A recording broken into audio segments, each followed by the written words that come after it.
Hello everyone, welcome to my channel. आज हम बात करते हैं सिम्पसन्स 3/8 रूल की। इसका फॉर्मूला होता है I equal to 3h upon में 8 और आगे ब्रैकेट में y0 प्लस yn फिर प्लस 3 y1 प्लस y2। देखो जो यहाँ पे 3 के साथ जो मल्टीपल्स लिए जाएंगे ऐड करके, वो लिए जाएंगे 3 के डिवाइजर्स छोड़ के।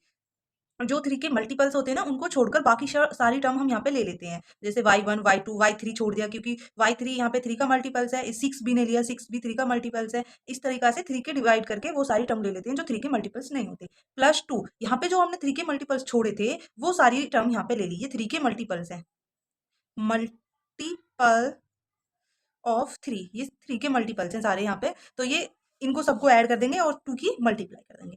अब देखो ये मैंने एक क्वेश्चन लिखा हुआ है, evaluate limit 4 to 5.2 log ex dx by Simpson 3/8 rule.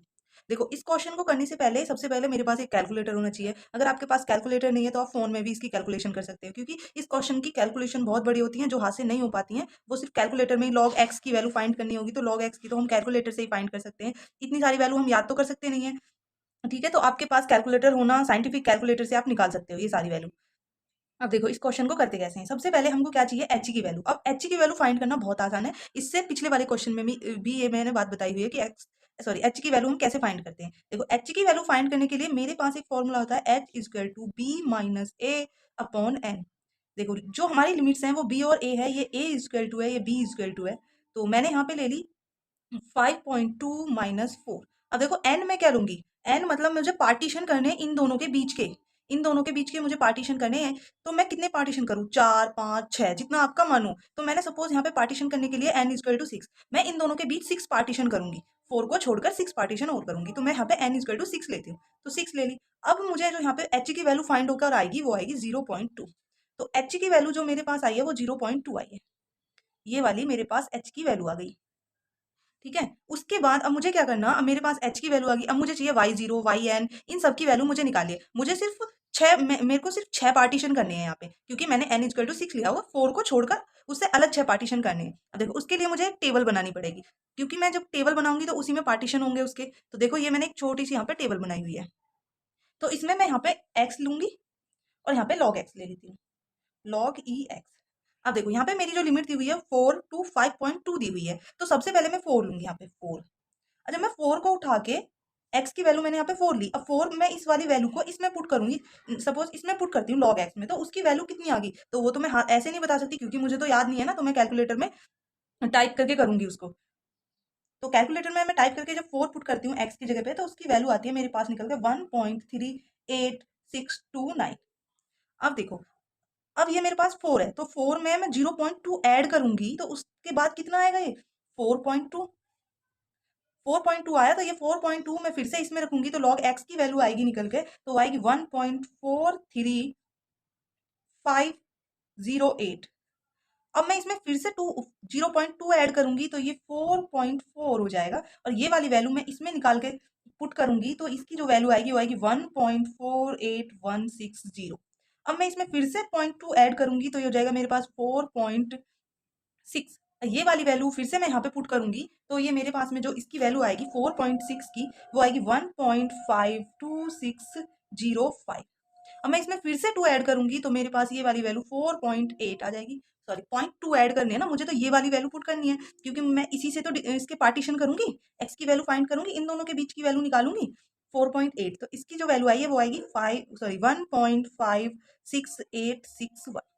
अब मैं इसमें फिर से 0.2 ऐड करूंगी, तो वो मेरे पास में 5 आ जाएगी, या 5.0 भी लिख सकते हो आप, 5.0। तो मैं इसमें पुट करूंगी, तो मेरे पास में ये वाली वैल्यू पता चलेगी मुझे। देखो 1.60943। अब मैं इसमें फिर से 0.2 ऐड करूंगी, तो ये मेरे पास 5.2। देखो 4 से 5.2 तक के जो पार्टीशन है वो ये आ गई, इनके सारे बीच की वैल्यू निकल के आ गई है। अब मेरे को 5.2 के वैल्यू चाहिए, तो मैं इसमें पुट कर दूंगी, तो ये आएगी 1.64865। देखो पॉइंट के बाद जो नंबर ले जाएंगे वो कम से कम 4 या 5 डिजिट तो होनी चाहिए, उससे कम नहीं। अगर उससे कम है तो फिर क्वेश्चन गलत हो जाएगा। अब मैं इन सारों के नाम रख देती हूँ यहाँ पे। तो ये मैं 0 से स्टार्ट करूंगी, y0 y1 y2 y3 y4 y5 और y6, ये ले लिया मैंने। ठीक है, इसके बाद अब मैं फॉर्मूला लिखूंगी और सीधा फॉर्मूला में पुट करूंगी वैल्यू। तो मुझे कौन सा फॉर्मूला यूज करना है, मैं इस क्वेश्चन को जो सॉल्व कर रही हूँ वो कर रही हूँ बाई सिम्पसन सिम्पसन 3/8 रूल से। 3/8 रूल मैं इसमें अप्लाई कर रही हूँ, तो मैं वही वाला फॉर्मूला लगाऊंगी। तो मेरे पास जो क्वेश्चन गिवन है वो ये वाला है कि 4 to 5.2 log EX dx। और जो फॉर्मूला बनता है मेरे पास वो क्या बनेगा, 3h/8 ब्रैकेट में फर्स्ट और लास्ट टर्म एक साथ लेते हैं, y0 प्लस y6, ये दोनों टर्म मैंने एक साथ लिए हैं यहाँ पे। अब बचा क्या मेरे पास में, बची हुई है ये 5 टर्म। इनमें मैं 3 के जो मल्टीपल्स है वो छोड़ के बाकी सब लिख लूंगी, 3 का डिवाइड करूंगी तो y1 प्लस y2, ये मैं नहीं लूंगी क्योंकि ये 3 का मल्टीपल्स है, प्लस y4 प्लस y5।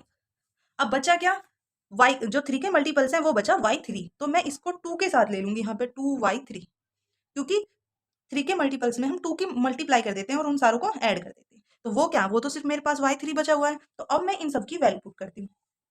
अब h की वैल्यू मेरे पास आई हुई है ऊपर, यहाँ पे देखो h की वैल्यू मैंने फाइंड करी थी 0.2, तो 0.2 अपॉन 8 ब्रैकेट में y0 की वैल्यू मेरे पास में है 1.38629 प्लस y6 की वैल्यू मेरे पास में 1.64865 प्लस 3, y1 की वैल्यू मेरे पास में 1.43508 प्लस y2 की वैल्यू 1.48160 प्लस y4 की वैल्यू मेरे पास में गिवन है 1.56861 प्लस y5 की वैल्यू मेरे पास में गिवन है 1.60943। ये वाली वैल्यू निकल के आ गई मेरे पास में, प्लस 2 y3 की वैल्यू मैं यहाँ पे पुट करूंगी तो y3 की वैल्यू कितनी है मेरे पास में 1.52605। अब मैं ये सारा एक साथ में ये सारी मेरे पास वैल्यू इसकी निकल के आ गई। अब मैं ये सारा एक साथ कैलकुलेटर में टाइप करूंगी और सीधा, या तो फिर ये सारा एक साथ कैलकुलेटर में टाइप कर लो और ये अलग कर लो, तो मैं ऐसे ही करती हूँ, तो ये अलग करती हूँ, ये एक साथ कैलकुलेटर में टाइप करके इसका आंसर निकालती हूँ। तो ये जो वैल्यू आई है मेरे पास में वो आएगी 0.075, इसकी अगर मैं वैल्यू निकालूंगी, और ये सारी वैल्यू मेरे पास में निकल के आएगी 24.37129। अब ये फाइनल जो इसका आंसर निकल के आएगा वो ये आएगा 1.828।